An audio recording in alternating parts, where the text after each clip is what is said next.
Did you really waste a spell charge on that? William ignored Griffith's grousing, as he gingerly applied his newly created bag of ice to Verity's shoulder. "How's that?" he asked, carefully, of the sitting and slightly fidgety orc. "Better?" Yes, she responded, slightly flushed and eyes averted, as she kept her gaze firmly on the dining room table. Something he was hardly going to hold against her, given the events of the last few minutes. He doubted he'd have handled it much better if he'd walked in on a classmate seemingly being forced into something illicit by one of her teachers, before then moving to defend her honour, and getting his ass kicked for the attempt. Admittedly, the pseudo-judo throw into a crouching armlock hadn't involved much kicking, but the point stood. Naked, surprised, and a little jelly-legged, Griffith had rather aptly demonstrated to both of them why she'd been appointed as an instructor at Lindholm's leading military academy. The woman was dangerous. And how he hated how that made her so much hotter. Not least of all because said realization was coming at the expense of his friend's humiliation. Not cool. Not cool at all. Attempting to redeem the mental faux pas, he continued. "Anything else I can get you?" he asked. "Water? Something to eat? If you need it, I could get one of Piper's people to whip up a healing potion. Or I could get a healer in here." Shyly, the orc shook her head, even as Griffith rolled her eyes. "For ancestors' sake, William, I restrained her. I didn't take her arm off," she muttered, as she drummed her fingers across the surface of the table. "Honestly, you should be more concerned for me, given how she came in swinging." At those words, his teammate managed to drag her gaze away from the table to glare at the dark elf. Meanwhile, he just sighed. "Did she hit you?" "No," the dark elf admitted. He moved to place Verity's hand over the ice pack so she'd hold it in place herself, drawing the girl's glare away from their instructor as her blush found itself renewed. "Then you're fine, which is why you'll forgive me if my attention is on the person you flung across the room." I didn't. Both women tried to speak at once, only to be cut off by the other, prompting them to return to glaring at one another. Which was a little ridiculous, given they'd probably both been about to claim that didn't happen. Verity, for the sake of pride, and Griffith because, regardless of what he'd actually said, she really had only used the minimum amount of force necessary to subdue the other woman. Again, impressive given the weight disparity present, but William would much rather it hadn't been needed at all. "Okay, I'll admit that I exaggerated a little," he said as he slid into his seat. "I'm just feeling a little frazzled, as I'm sure we all are. I doubt any of us were expecting what happened to happen." Indeed, it was a situation he could have easily avoided if he'd told the household guard outside his workshop to bar entry to everyone until he said otherwise. But given how fast everything had moved, he hadn't thought to do so. "And given they heard the fight and rushed in to see the aftermath, I imagine the story of what happened will have been spread across the entire county by tomorrow morning," he thought. "The capital the day after." Nothing would come of it beyond a little scandalous whispering, of course, if even that. Unlike women back on Earth, men weren't expected to guard themselves to the same degree, given that magical healing had basically wiped out STDs in their infancy, and a woman hardly needed their husband virginal, as the only true blue way of confirming their offspring is hers prior to DNA tests. Being the one bearing the pregnancy provided that kind of peace of mind regarding one's genetic legacy.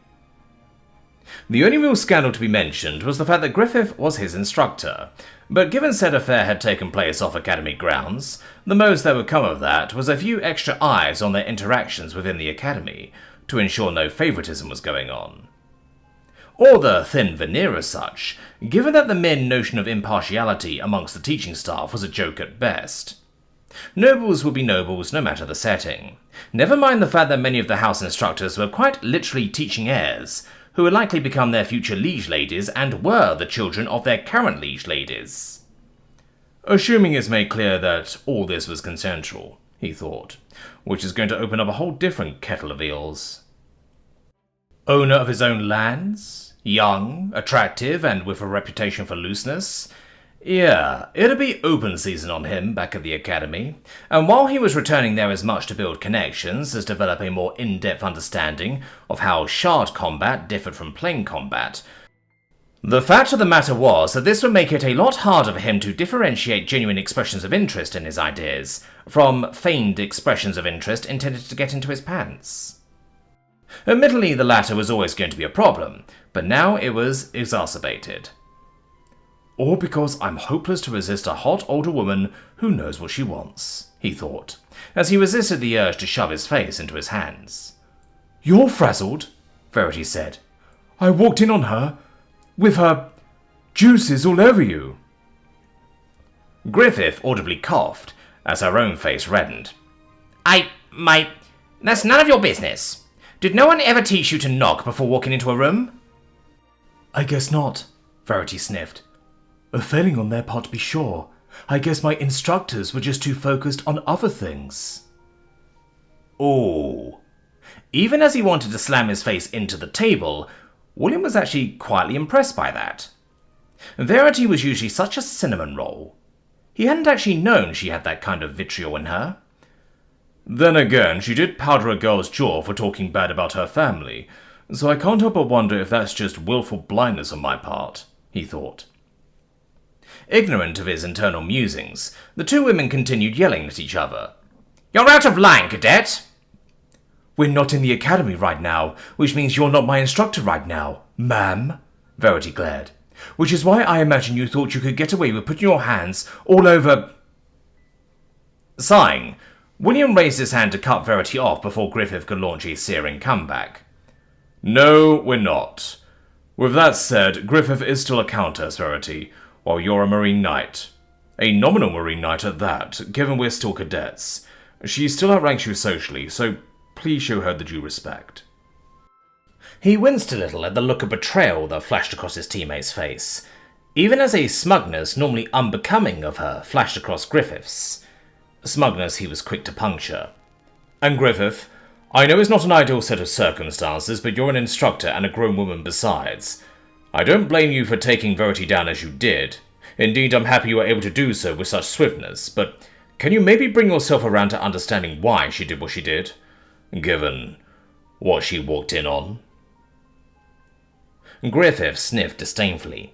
Perhaps. I was her age once, and I'll admit these are unusual circumstances, though I'm still a little offended that the girl thought me the type of woman to use her position to force a man, who needed to use her position to force a man. Verity glanced to the side. Prior to walking through that doorway, I'd never have believed you were. When I saw you, though, with him... You jumped to a conclusion, William said gently. Not a completely unreasonable one, if one that was a little unfair to Griffith, but not unreasonable all the same. He slid over a bit, so as to make sure he caught the orc's gaze. And though it wasn't needed on this occasion, it does make me happy to know that I have friends who are willing to come out swinging on my behalf, no matter the opposition. Flushing once more, Verity's lips twitched up into a small bashful smile. Of course, always. William hoped so. He really did. He'd need allies like that in the times to come. Touching as all this camaraderie between teammates is, what's going to be done about this? Griffith interjected. Because thanks to said teammate, your guards saw what went down. Which means that half the country probably knows by now, and half the capital will know by supper. She paused. Gods, this was only supposed to be a quick tryst. William's lips quirked. A quick tryst? Is that all I am to you? It was fun to note, despite her domineering status in the bedroom, or perhaps workshop was more apt, how quickly the hardened instructor turned into a flushing maid as he glanced over at her. Well, I wouldn't be opposed to something more official. I just didn't think... He waved his hand. Let's just figure it out as we go. I think we can both agree that this whole thing has moved a little faster than either of us planned. To which I'll make sure that everyone knows that what happened between us was consensual on my part. Vigorously so. He ignored Verity's gagging out of the corner of his eye, even as he thought of the best way of doing what he just promised. Fortunately, said solution was pretty simple. The fact that Griffith wasn't currently being escorted from his territory in cuffs, or dwelling in his dungeon, would serve as pretty reasonable evidence that she hadn't tried to force him into something behind closed doors. Sure, it was possible some might think he'd been intimidated by his instructor's position into remaining silent, but he could waylay that by being suitably affectionate towards the woman at dinner. Good, Griffith sagged in relief. I'd personally rather not be known as the sort of woman who uses her position to prey on her male students. No, you just seduce men half your age, Verity muttered quietly. No force needed. William shot the orc a warning glance, which the girl visibly ignored. Fortunately for them both, Griffith didn't hear or notice the byplay, as she nervously cleaned her glasses. I can't believe I've put myself in this situation, the woman was whispering quietly to herself. With a student. Why? Why did I do this? Because says student's a hot piece of ass who thinks you're damn sexy, William murmured, as he moved around behind her, hands moving to massage the older woman's shoulders. She tensed at the unexpected contact before relaxing. Stop it, she muttered. And you're not wrong. This is mostly your fault, you damn satyr. I used to be a respectable lady before you showed up. She was smiling despite the censure of her words. The scraping of a chair drew both their attention as Verity stood up quickly, an irritated scowl present. Well, now that this is resolved, I guess I have to go. Without waiting for a response, the woman dashed from the room, slamming the door behind her as she did, making both of them wince. I guess she's still a little sore about you tossing her about so easily, William said quietly. She's quiet, but she takes pride in certain things. Her athletic abilities, first and foremost, which made sense given that her elevation from slavery and the continued livelihood of her family depended on that ability. I'll talk to her after she cools off a bit, he said. And maybe do something nice for her. Or at least move up something he'd been planning to do anyway. Specifically, getting Verity's family moved from where they were currently dwelling and onto his own lands. Assuming they agreed to such a course, but he couldn't see why they wouldn't. Verity's scholarship had effectively freed them from slavery and moved them closer to the capital, but they didn't actually own the small patch of land they currently lived and worked on. It was rented to them by the crown. Theoretically, once the orc finished her term of service, she'd be offered said land in perpetuity by the crown, or if she derived enough interest from other nobles, an offer for an equally sized or larger patch of land within their territory in return for retaining the services of herself and her line. The basis of feudalism, in other words. One that William intended to preempt by buying out her contract in advance and moving her family onto his own land. A not entirely unusual move when cadets found a promising candidate in their time at the academy. In doing so, he tied the orc to himself and his goals as tightly as Marlene. A little Machiavellian, perhaps, but that's life, he thought. In time, the same would become true of Bonlin and Orzenia, but the levers of their loyalty were a little more difficult to pull. If only a little. Returning from his thoughts, he turned to apologize to Griffith about needing to depart for a meeting, only for any thought of doing so, or much of anything really, to flee his mind like ether on the wind. Because, at some point, while he'd been massaging her shoulders, the woman had undone a number of buttons on her top.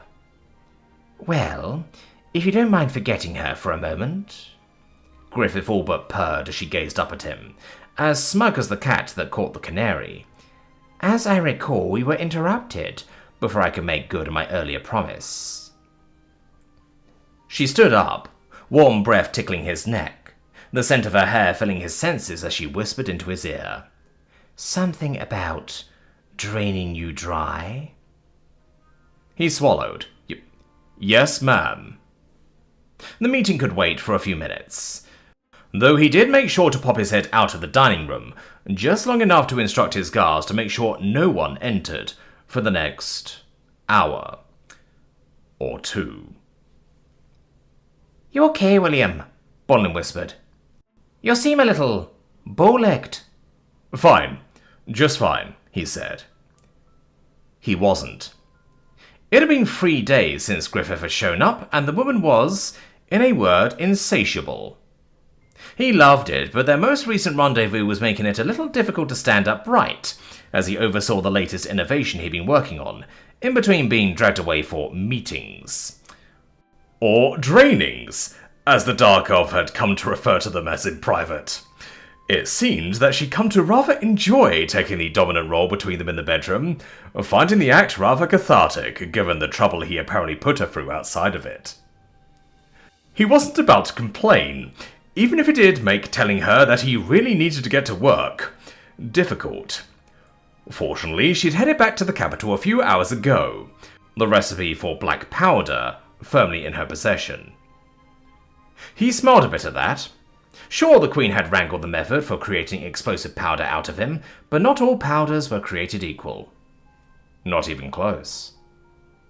Back in the real world, though, he found his smile dipping a little, as Bonling gave him a slightly queer look, wrinkling her nose as she seemed to realize why he looked a little ragged. His team's opinion on the whole Griffith affair was divisive, to say the least, and varied. It seemed that while his predilection for older women was amusing when he wasn't acting on it, now that he was acting on it, it was suddenly less funny. Fortunately, the dwarf was content to let the matter drop, in favour of focusing on the more important task before them. Which made sense, given there was a lot of money to be made in the event it worked, and he'd offered her family a large stake in it. To that end, he too turned his focus back to the large shard, sat in the centre of the massive workshop they and a few dozen other people were standing in.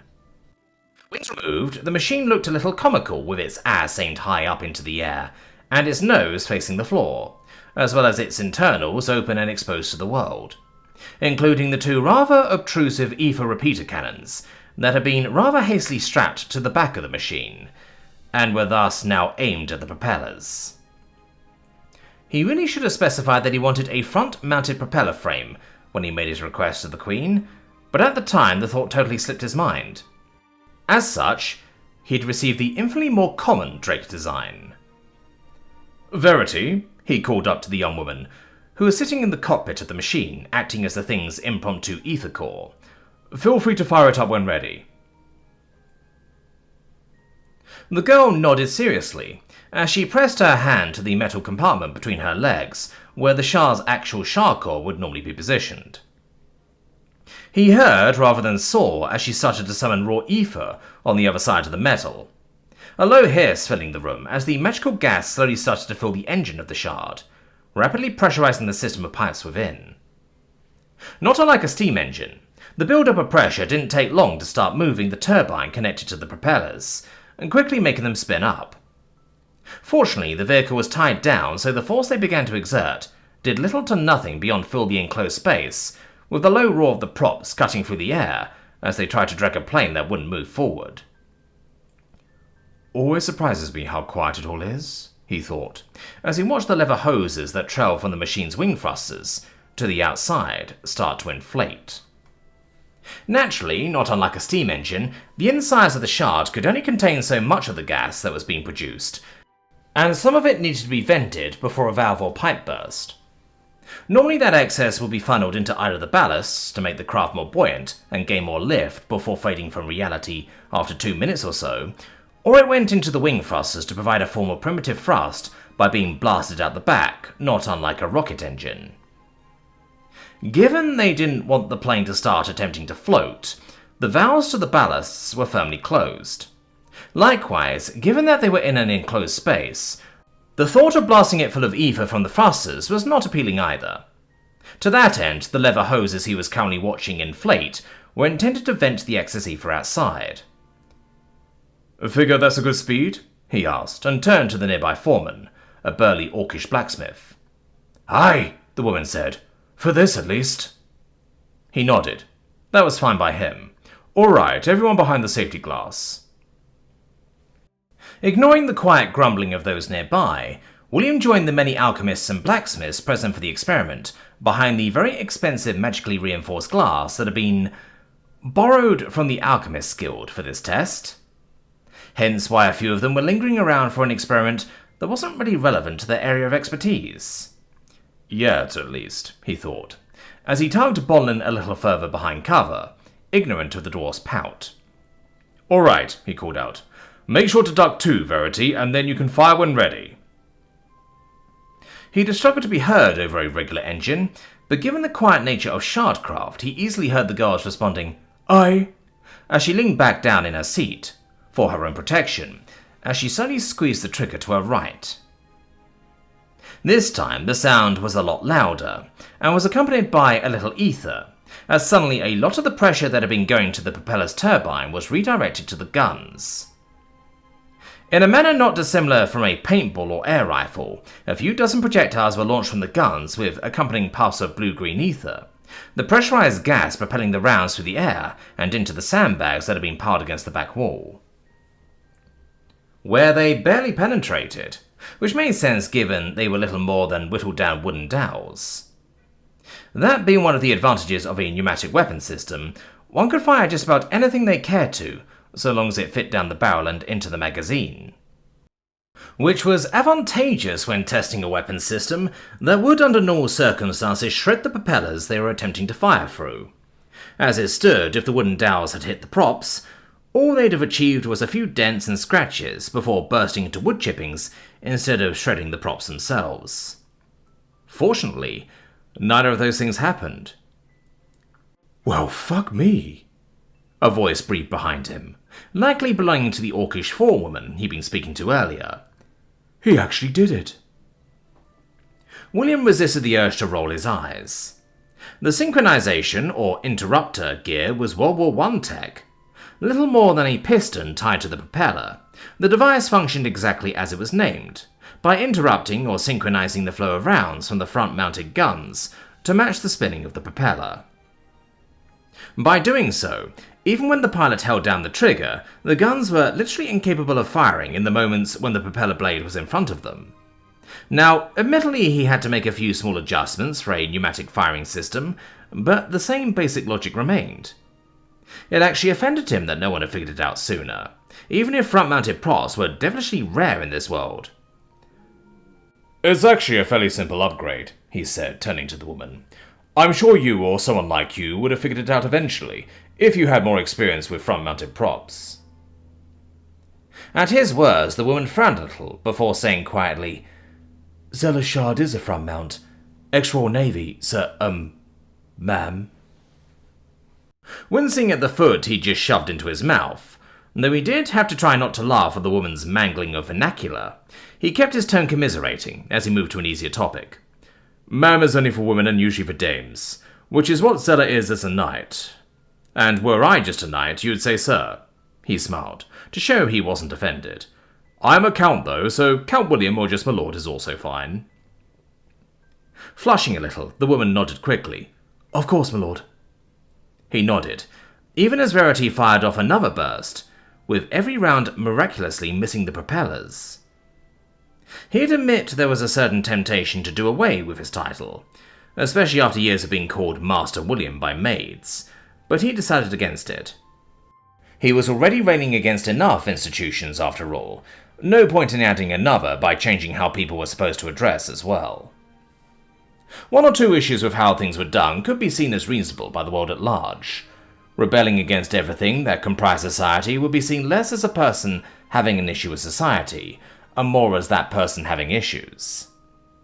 No, it was better to seem reasonable in other ways, so as to make his actual issues seem more legitimate. He winced a little at the thought, even as a third and final burst rang out, because he'd had admittedly limited success in people understanding his issues thus far. Part of that was on him, he knew. He never really explained his issues with slavery. But even as he had the thought, he was reminded of why he didn't. Because why would he bother to write a treatise on the failures of slavery when they already existed? Yelena certainly didn't censure the practice overnight, and neither did the South abandon it purely because the Queen did. Writings on the topic had existed since the days of the old Elven Imperium. Yet it remained because certain people had a vested interest in ensuring it remained. Like the North, because it lined their pockets, or because it helped pay to continue a race war thousands of years old. Likewise, there were people like his mother who didn't like the practice, but would tolerate it if it benefited her. Not unlike a person benefiting from a cheaper phone because it was made in some third-world sweatshop. He scoffed. Admittedly, that last comparison wasn't quite the same in scale, but it still worked in principle. No, he wasn't interested in convincing anyone of his point of view via words. That wasn't his strength and never would be. He let others attempt that. No, he'd focus on the power of a good argument backed by a big gun. To that end, he smiled widely as Verity clambered out of one example of that plan. Sure, it was back to front and ugly as all sin, but it would be but a single step on the road to him developing the biggest gun. Big enough to sway a nation. "Well, I guess we can call this a success," he called out to the nearby blacksmiths. "Let's see what other improvements we can get started on before I've got to go back to school." A stunned silence greeted him, before a look of determination seemed to flash across the entire crowd. Perhaps in different circumstances someone might have cheered at the success of the impossible that had just occurred, but given it had been him alone who developed it, that failed to materialize. Instead, all it had done was brought to life a flare of competitiveness amongst the many craftsmen. And he could work with that. Oh, he could definitely work with that. After all, he had a great many things planned for the new month. And these would be the people who would need to implement those things into a finished design, once he flew back to the academy to start making the connections needed to actually leverage said inventions.